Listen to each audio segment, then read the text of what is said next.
Hey guys, welcome back to my channel. So today we are discussing about risk management and training.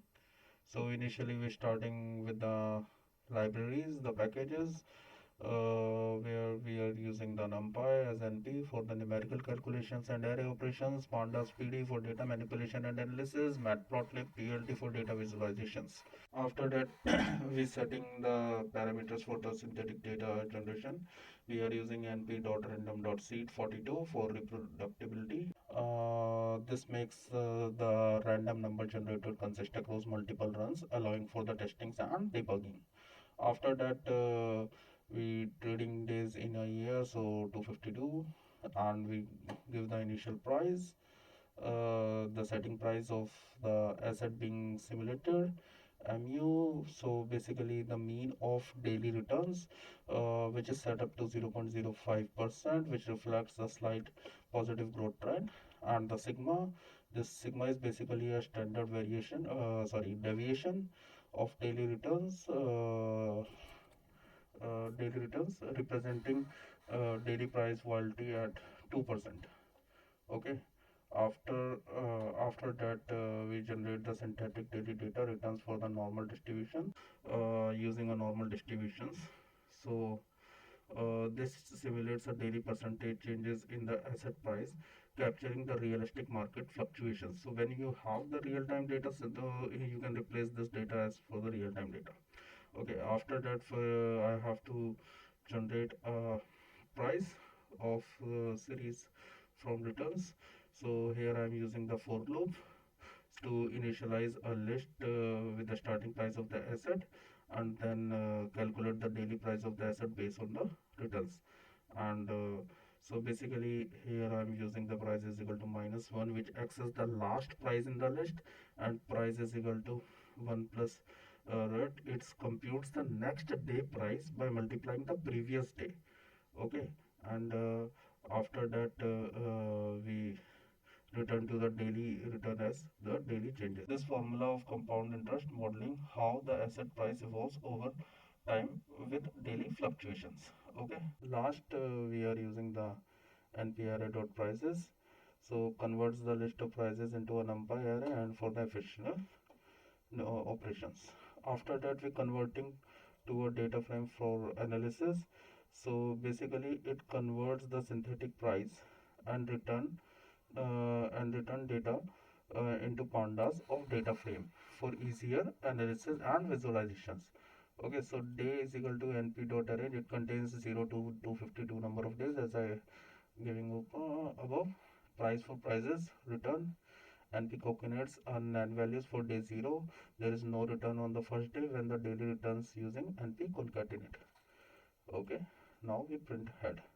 So this is the result, and yeah, as you can see, day price return, and at day 0 it gives the NaN. Okay, how it is calculated? It is calculated by the formula, which is the previous price into 1 plus return, as I mentioned above. Okay, so day 0, at day 0, no NaN, because no return is calculated in the initial price. Day 1 is 0.134. if you can see, return is 0.10434, which means 1.04 increase on day 0, and in day 2 is minus 0.00265. That means it indicates there is a slight changes in minus 0.23 from day 1, and then it will be increased by 0.135. that means 1.35% return increases, and after day 4 you can see this. So on the basis of this, I created a graph, and you can see the initial price fluctuations. The initial price start with the 0 and set by the initial price. The significant fluctuations is throughout the year, and showing realistic market volatility, trends and patterns. You can see, as I explained the above data, so it will be fluctuating like this. Okay, so basically this synthetic price effectively simulates the behavior of the financial asset of a year, and the model captures upward trends and corrections reflecting marketing dynamics, and also the price movement is consistent, and the stochastic process commonly used in the financial reporting modeling. Okay, so now we have to calculate the CAR and VAR. We are using confidence level 0.95. VAR percentile is 100 into 1 minus confidence level. Converts this into a percentile. It is a fifth percentile. Okay, which means we are calculating the VAN and CVAR worst of 5% of the possible return. And after that we are calculating the VAR, where VAR basically a value at risk, and the purpose of this to calculate the uh, value at risk, computes the value at risk at 95% confidence, where we are using the NP percentile, which returns the 5%, fifth percentile of the distribution of reward returns. In the context, we are represent the maximum expected loss in one day and the 95% coincidence. And if the VAR is 0.025 minus, it means the 5% chance of losing more than 2.5% in one day. Okay, now we are calculating the CVAR, so conditional value at risk at 95% confidence level. So basically we are using the return VAR.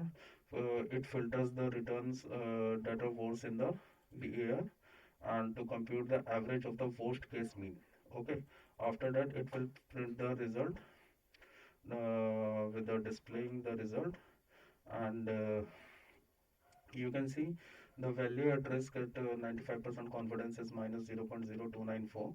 It indicates the 95% that the maximum expected loss in one trading day will not exceed with 2.94% of the asset value. Conservatively, there is a 5% probability of experiencing a daily loss greater than 2.94. For an initial investment, if you are investing the $10,000, the maximum expected loss in a one day would be the approx 295 to 94 dollar, with 95% of confidence.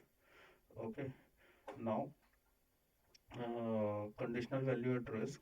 Conditional value at risk at 95% confidence is minus 0.0365. So basically it indicates the average loss in the worst 5% of the trading day is 3.65. So similarly, if you are having a $10,000 investment, the first 5% according to the 365 dollar, you have to this. Okay, so basically VAR quantifies the maximum loss with a given confidence level, but does not provide information about the size of loss beyond the threshold. But CVAR, conditional value at risk, offers a better risk assessment by considering the average loss in the worst case scenarios. Okay, so now we are using some Monte Carlo simulations to estimate the potential losses, and here we are using the simulations 10,000. The purpose of the specific number of the simulation run to generate the randomly returns. A higher number of simulation increase the accuracy, but it requires a more computational power. So after that we generated the simulative returns, and we are using the so we are using LOC scale size non-simulations, which generates the 10,000 returns daily and set as the volatile with the 0.02%. After that we are calculating the portfolio for VAR, and to calculate the value at risk at the portfolio of 95% of confidence. So we are using the simulated portfolio changes 100 into 1 minus 9 confidence interval. Then we are using the CVAR. We are doing the same, and it provides a more conservative risk by focusing on the tail risk. The value of now the result of the portfolio result indicates that minus 3.26, which means the 5% chance is losing $3.26. Conservatively, 95% of confidence of the daily loss will not exceed than $3.26. This value reflects the worst case scenario within the most probably outcome of 95%. And if we see the portfolio of CVAR, minus 4.1%, which is the tail risk. And since it's again the average loss, the worst of 5% scenarios, and if the loss exceeded the wear threshold, the average loss would be $4 something. The basis of that, we created the graph, the value VAR. So the red line dashes marks the VAR, net 5% of worst losses, and the CVAR is the threshold losses. Most outcomes are concentrated around the mean with a small but significant tail risk.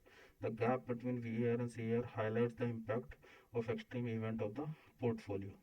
So what actually we did in this, we looking for the synthetic prices generations. After that, we return for the calculations, how we get the returns, and then we create the risk metric calculations like the value at risk and the conditional value at risk. On the basis of that, we find the losses, and then we use the Monte Carlo simulations for portfolio risk, and on the basis of that we created the financial. This comprehensive approach allows for an in-depth understanding of potential risk in financial portfolio, helping in better decision making and the risk migration strategies. If you need additional modifications and deeper insights for further analysis, feel free to ask, and see you in the next video.